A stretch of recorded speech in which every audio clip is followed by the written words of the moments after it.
Good day, Grangers. And welcome to the hall. We are back after an unplanned hiatus. Uh, Megan and I finally realigning our schedules. The lifey life of lifeiness. Oh God, in it the life. Uh, but we're here and we're happy to be back, back on schedule. And today we have a guest that we had scheduled a while ago, and then life. Yes. Um, so I am incredibly excited to welcome Jesse Shands, who is the president of Prices Fork Grange, number 786 in Virginia. Um, and Jesse, we're gonna jump right in. Tell Yeah. us your history with the Grange. Yes. Well, thank you guys for having me. And like you said, life happened and had a baby, and I'm glad Eh, we can finally get here to have this podcast. But sorry, I started talking. I forgot what the question was. Where how tell us your history with the Grange. How did you get aligned with the Grange? How did you hook up with the Grange? So I started going to Grange meetings at my subordinate Grange, the Price Fork Grange, in 2021. So I actually started because my now wife, but then girlfriend, she invited me to a meeting.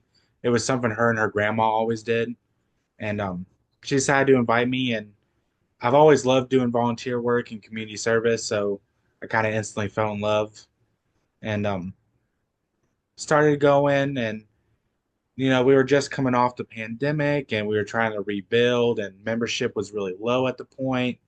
And I just remember liking the sense of there were people I could talk to, but there were also opportunities for me to participate. At that point, it was pretty low at the opportunities. Like I said, we were coming off the pandemic, and then we started to ramp back up. And part of that was we had an election in 2022, and that's when I took over as president. But that's also when we started to get some younger members in.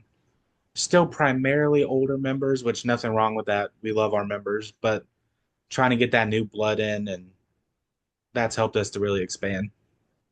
And then last year I got to attend my first national convention. It was a lot of fun. Got to get the seventh degree, which I really enjoyed watching and just seeing it. Really brings the ritual to life because I know sometimes, especially for our younger members and me at first included, it's kind of hard to see the point of that ritual. But then, Okay, so I want to interject right here because I think this is very important. I want to, so did you have any background in the ritual of the Grange prior to coming to the Grange? Like, were you involved in, I mean, I know that we're not Masonic, but like, let's be honest, like people who have been involved in the Masons or something like that have some exposure. Did you have exposure prior to coming to the Grange? no, I did not. So I've never really been part of a fraternal organization before the Grange, so it was That's all very new to amazing. me. That's Mhm. awesome. And yet, here you are taking the seventh degree last year, only Yeah, what, 2 years in, 3 years in, not even, right? yeah, it not very much in at all, no. And it was funny. I got fifth degree at state that year, and then I got sixth and seventh right after each other when Yeah. I went to national. So we had kind of went through the four first degrees at our subordinate Grange, not a whole lot, just because we didn't have the members to really Right. do it the way it should be done. And then fifth degree we went through at state, but again, you know, membership in the state Grange is getting older too, and we didn't have the ability to really put it on like it was at national. It is Yeah. one of those things, the degrees. I don't know if we've ever talked really degrees on the podcast, Megan, have we? I mean, we talked about it a little bit, and it's Mhm. mostly just because, I always have the questions Oh because yeah. I'm so new to everything that I'm like, okay, now what? Now why? Now who?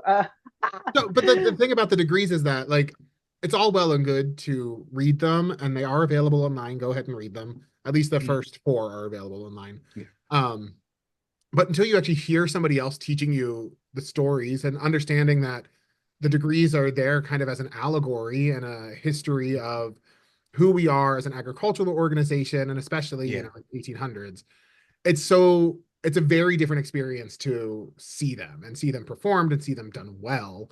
hmm Just even rarer than just seeing them done, just being honest here.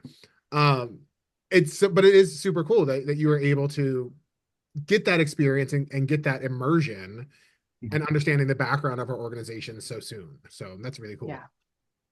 Yeah, and like you said, the history, because I've always been a history buff. Hmm. Mm. So I kind of had heard about it. And then at state session that year before I came to national, they were talking about the history of it, why we had the degrees back when we first started, and you had spies from the railroad coming in, and it was said to be able to deter them away and stuff like that. So the history of it really grappled me because I've always been a history buff. So that was one way it pulled me into the degrees.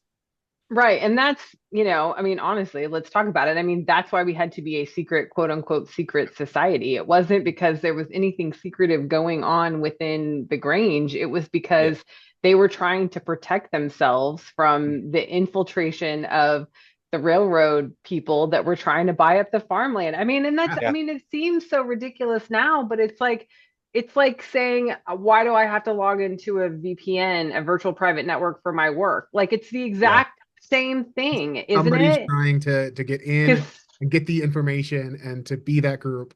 And yeah, yeah, because in my undermining. work we have protected information that somebody would like to steal, and so therefore I have to go through security in order to get on to work and do work from a remote setting. Anyway, but you understand, like it's this. I mean, to Yeah. me, it's like it's the same thing. Why do we have the secret handshake? There's not really a secret handshake, guys. But like, I mean, why? Well, okay, maybe there is, but Well, there is. There is. I mean, okay.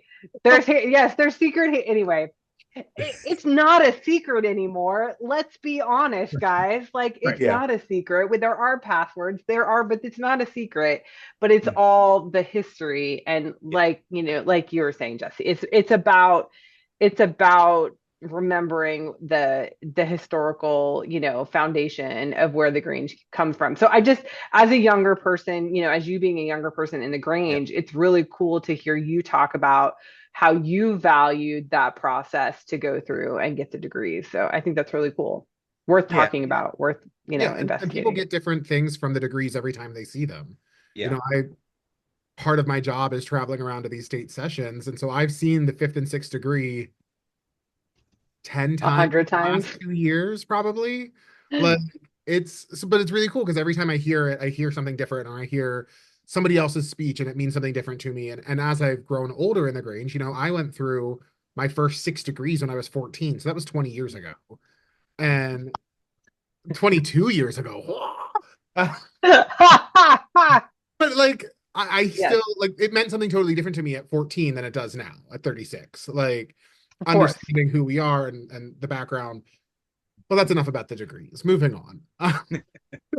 So Jesse, tell us about Prices Fork. What's the history of the things that you know about your Grange and how it came to be? So our Grange was chartered in 1930. So before that, if you don't know, Prices Fork Grange is in Blacksburg, Virginia, which is home of Virginia Tech. Most people, when you say Blacksburg, they know us because of Virginia Mhm, Tech. mhm, And af back then, there were two Granges at Virginia Tech. There was a student mhm, Grange, and then there was a faculty Grange. And those Granges started to lose membership. Those Granges closed. And when those Granges closed, they came together and they created what's Price's Fork Grange now. Because, I mean, we're maybe 5 minutes from the university, depending if you're following the speed limit or not. And so that's kind of how our Grange got started. And for the longest time, we were always known as the one who did the Prices Fork Fair. That was our biggest thing. We had done it for 80 something years when it stopped in 2017. And unfortunately, it stopped because, like I was talking about earlier, our membership got older mhm. and they weren't able to keep up with having to move all the heavy stuff out, set up the events, run it. And then we started to get to a point where we were thinking about reopening it. Before I joined, they were thinking about reopening it. Then the pandemic hit and it got pushed off. And now, when I took my position as president, one of the main goals I had is I wanted to bring that back. And unfortunately, I haven't been able to get there yet, but that's one of my biggest goals is to get to a point where we can have the fair again. Because that brought in so many people and it also brought in our funding. Mm, Funding's been low the last couple of years, and that's because we're missing that fair. They used to bring in thousands of dollars every year for us to do our other projects. wow. Well, Yeah, and it's not like you don't have, just a little bit going on with the new baby and all that. So, Just a you could give little. yourself, yeah, just a little bit. But that's super cool. My Grange used to do a fair too. So, and people have talked about bringing it back, and I just like I buckle under the pressure of that. That a sounds lot. amazing. Yeah, that sounds amazing. And it's interesting that so many Granges are connected to the state, the fairs, the state fairs, the county fairs, that sort of thing. Because I find that most people who know nothing about the Grange know, like for the Washington, the Washington Granges know them for the Washington State Fair and for the ag Yep. displays that we put on. So it's just so interesting to me that it's like that connection between the fair and the Grange is very strong. And so it's cool. To me, that comes out of the desire, and one of the first primary objectives for the Grange is to Mhm. educate. And so Yeah. for so long, the community fairs were all about showing off the agricultural goods, showing off the latest in ag technology and all that kind of stuff. And they've morphed, of course, over the years as that Yeah. information is more readily available elsewhere into Mhm. just fairs as we know them that still have the ag component. But I love hearing that the fair existed, and that there is a willingness to bring it back. I Yeah. think that's one thing that's missing in a lot of communities are these community events, and it's a great opportunity to tie in any other community organizations and make it a bigger event for everyone, you know? Yeah, we most of the partnerships we have now spring from that fair. Hmm. And Mm, even now the local elementary school does kind of a smaller version of it, but still to this day I hear people say I wish the fair was back. Because that mm, was a time where people got together and they actually like had that fellowship. Because sure. especially in today's world, the fellowship is lacking, and people want that. So that fair gave them a chance to do that, and I constantly get people from the public saying they wish that we'd go back to doing that. And I'm like, I'm trying. We just gotta get to the point where we can do it. Yeah. Crossing my Yeah. fingers for you. So would you categorize your Grange as rural? Is it a rural Grange? So I'd say we're probably a little bit more urban. It Okay. used to be more rural. Tech used to be a big rural college. Hmm. Okay. And as we've come close more into the 21st century, tech has definitely shifted from being a Okay. more rural college to a more urban college. And Blacksburg is a big urban town compared to what it used to be. Just down the street from us, they're building like 300 something homes, which is that near there. I'm not going to get into that.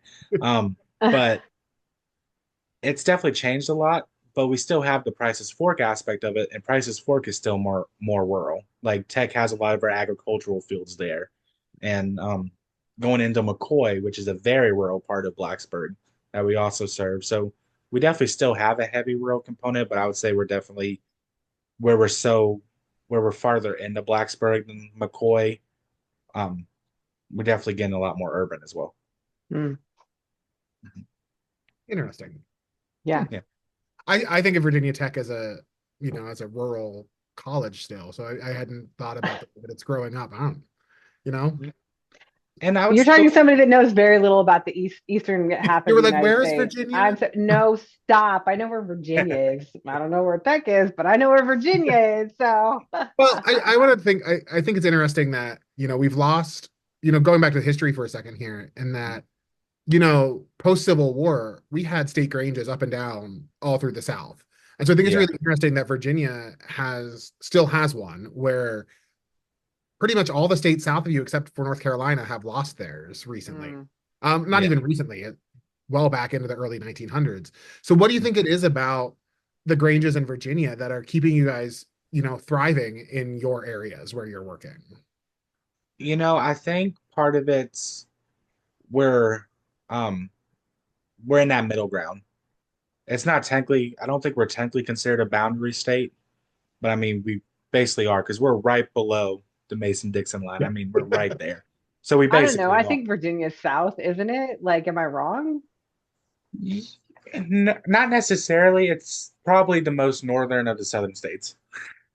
Um, Okay. it, I grew up in Missouri. I think Missouri is considered a northern southern state too, which is It is. very interesting. But yes, go on. Sorry. yeah, we're right there, like right below the Mason-Dixon. Yeah. And I think we have some granges in our state that are more urban, And we have some Granges that are definitely still very rural. Like Goodwill Grange is, I think it's about an hour and a half away from us, still very rural in Grayson Mm. County. Like they're one of the only buildings that has internet. So they provide a computer center and stuff. And, we're working as a state. Um, I was telling Philip about the resolution we passed this year and sent it to state, and it's going to national.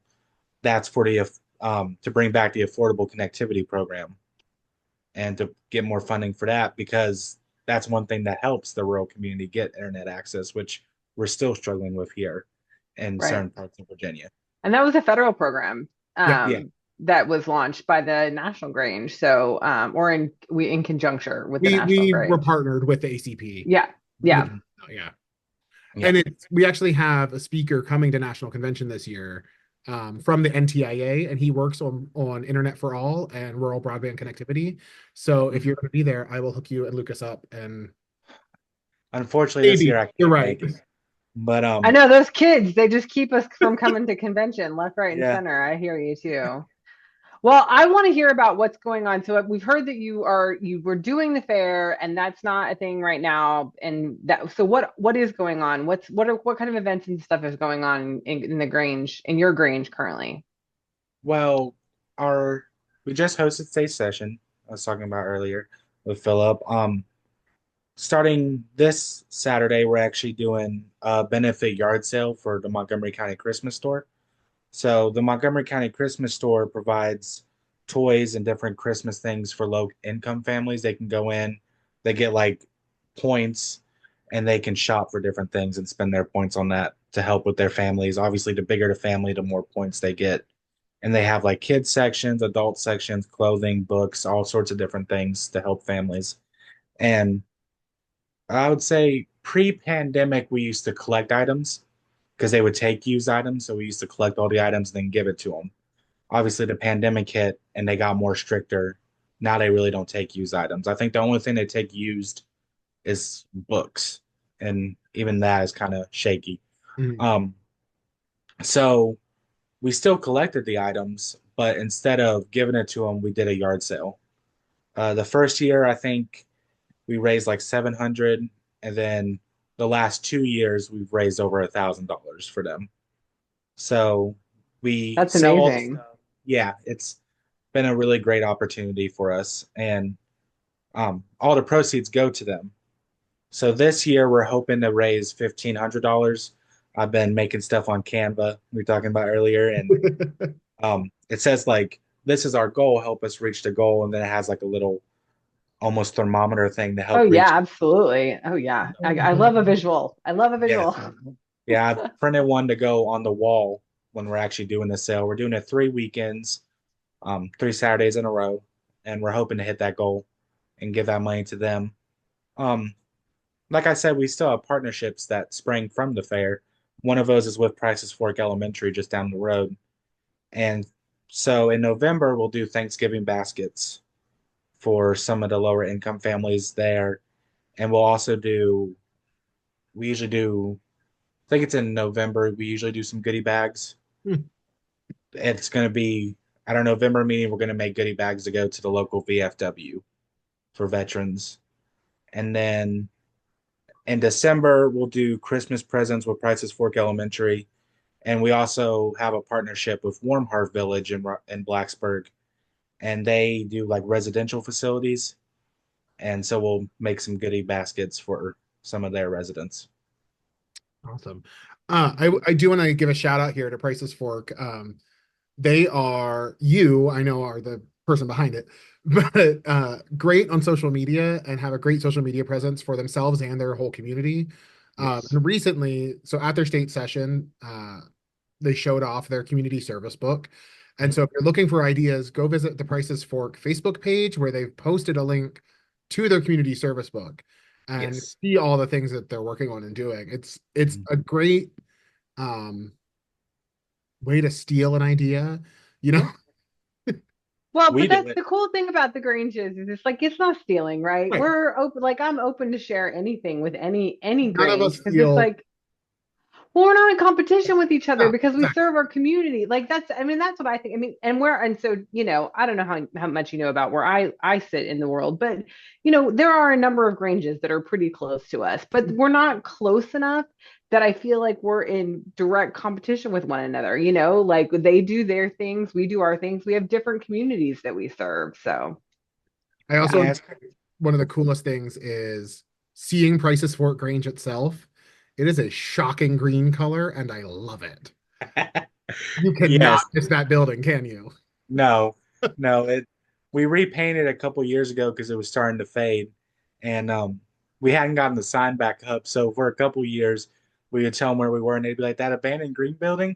We're like, "No, no, it's not abandoned. We're still there." But we recently got the sign back up, and it's looking good. That green color started back since the beginning of the building, which I believe I just want to know '70s. how many cans of that green color paint do you still have sitting around someplace? Enough? Uh, yeah, yeah. We have them in our Great. building. Yeah. It's awesome. I love it.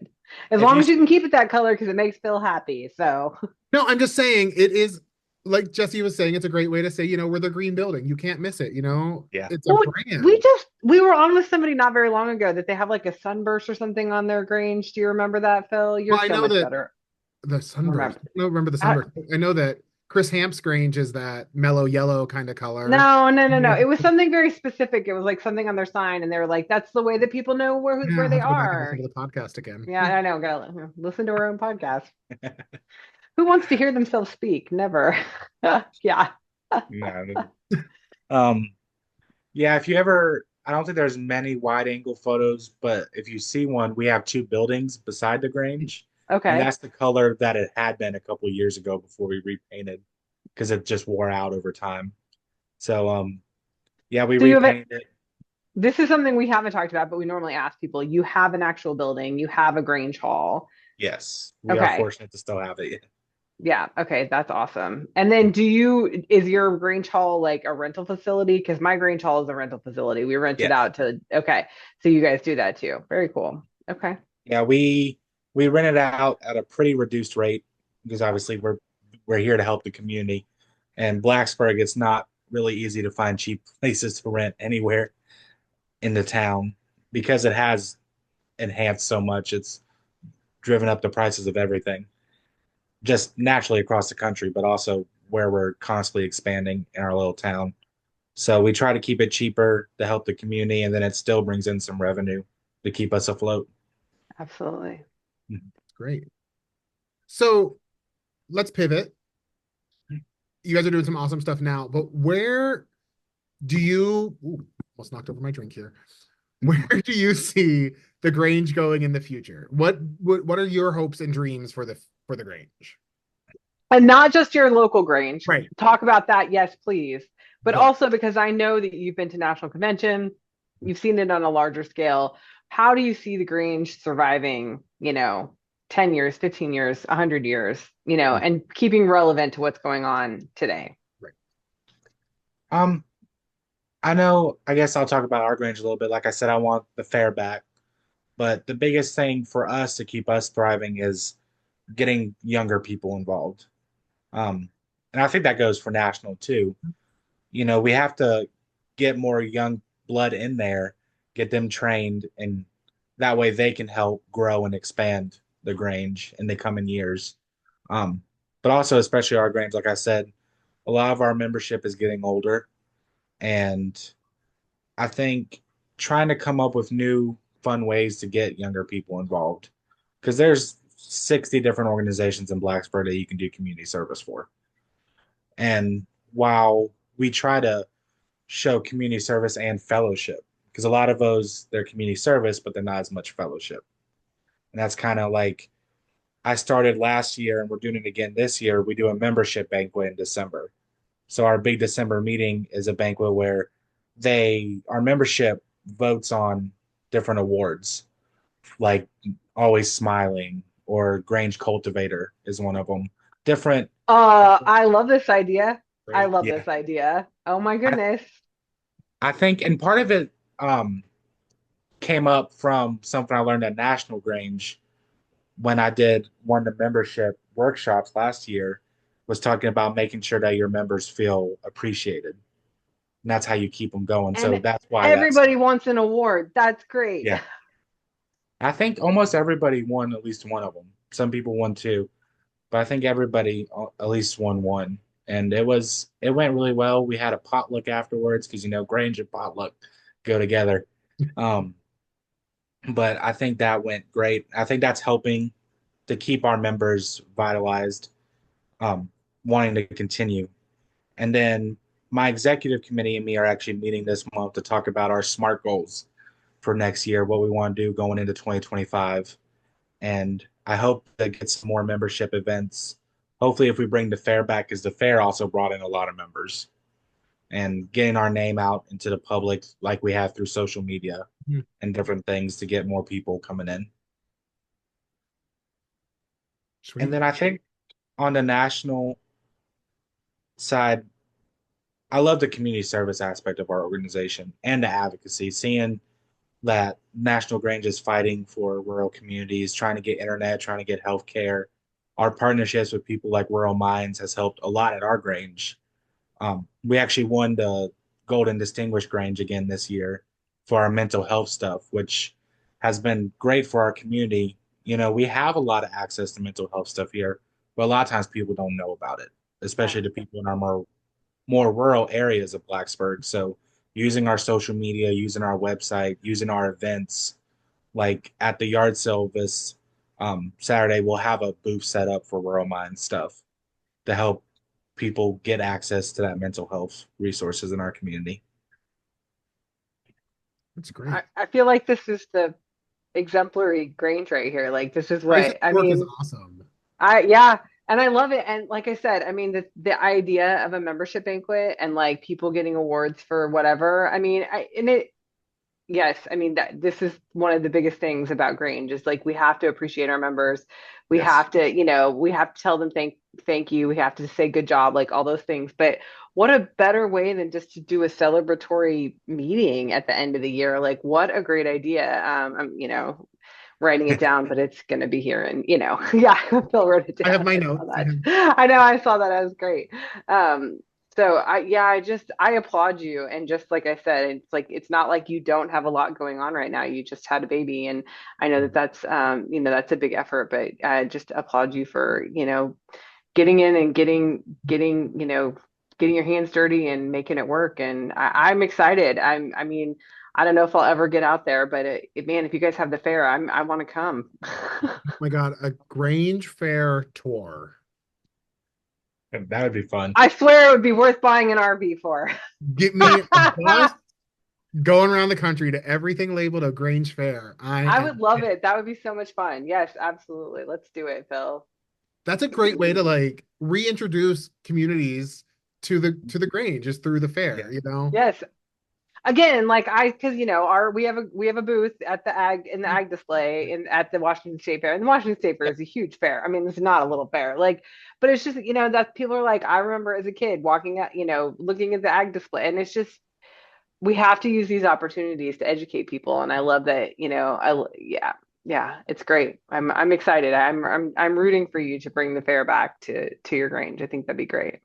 I'm hoping. I'm really hoping because, like I said, also we're an advocacy and education organization as well. So, and like Philip said earlier, one of the greatest things about the fair is the educational aspect. It gives you a chance to get some of those resources into the community, not just mental health, but also ag resources, things like the agri-stress hotline, where it takes together both the agriculture aspect and the um, mental health education advocacy aspect together. Yeah, that's great. And certainly agri-stress is something that I want the National Grange to get more on board with. Hmm. Agri-stress is unfortunately only in certain states, which is one of the reasons that we're not, Yeah. but it's such a great resource, and I love that your Grange has made the mental health component something that you can focus on for your community. Uh, Yes. that's it's just means a ton to me that Hmm. there are Granges who realize how important it is to get into our communities with these resources and to be kind of the safe place for the community in a way of providing a space that people can hear their voice and have their voice, and also not have their voice if they decide that they just want to listen. Mhm. Right. So I love it. Yeah, it's great. Great. Well, Jesse, thank you so much for joining us. We really appreciate you taking the time out of your very busy schedule. Please give your family all of our love. And we'll see you next time at At the hall. Nope. Still didn't do it at the same time. Meagan. You know what? I'm leaving this little blooper part in at the end. Do it.